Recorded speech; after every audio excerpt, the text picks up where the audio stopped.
Hi, my name's Laurie O'Donoghue. Welcome to another whiteboard session on hazardous chemicals. Today's session is about where do you get information on hazardous chemicals. Well, there's basically two ways you can get information on hazardous chemicals.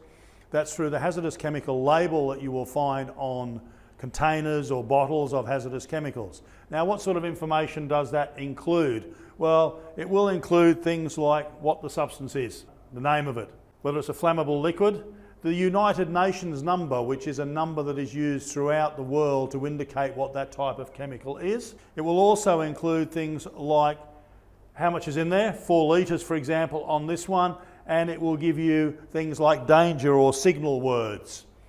It will give you the GHS pictorials. In this particular case, for this substance, it's a flammable and it is a toxic substance, so it is going to affect the body. Coming further down, we have things like precautionary statements.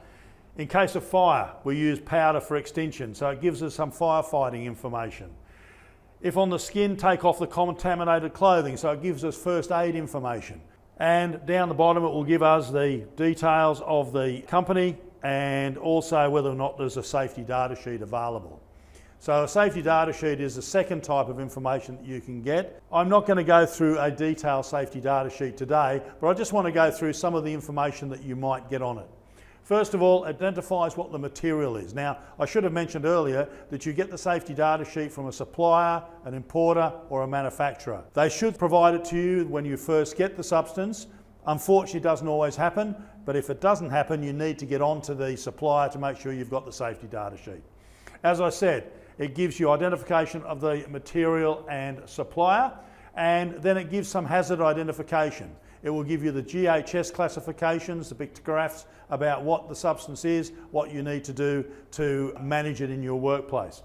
It goes on then to give you some composition and information on the ingredient, what's actually in it. What are the chemicals that are in it? It will not necessarily give you the exact proportions because some of those are secret to the manufacturing or to the substance, but it will give you some basic information about what substance are in it. It gives you first aid measures.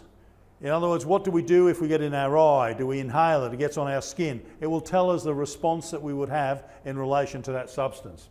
Firefighting measures. Do we use water on it? If there's a spill, do we actually contain it or do we dilute it? If there's a fire, what sort of a fire extinguisher should we use on it?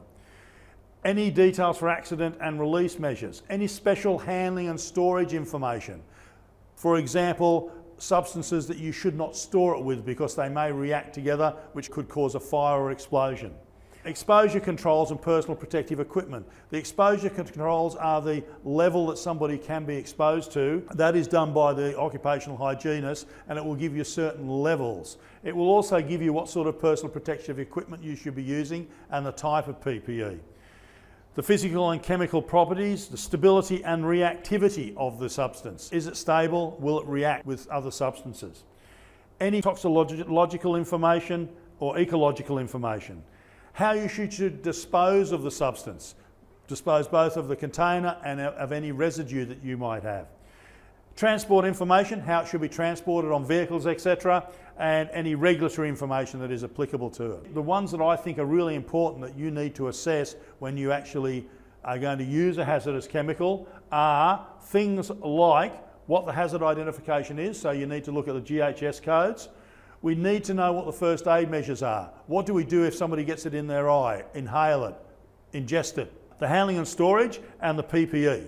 All of the other information is very, very important, but if we're using the substance in the workplace, we need to know how we're going to make sure that people are going to be exposed to that particular substance. So that's all I have on safety data sheets. You need to get them for all of your hazardous chemicals in your workplace, and you need to read the information. If you like this video, then hit the like button below. Why not share this with your friends, and be sure to subscribe to our YouTube channel. Let me know what your thoughts are regarding these tips and if you are going to implement them. Thank you so much, and I will see you on our next video.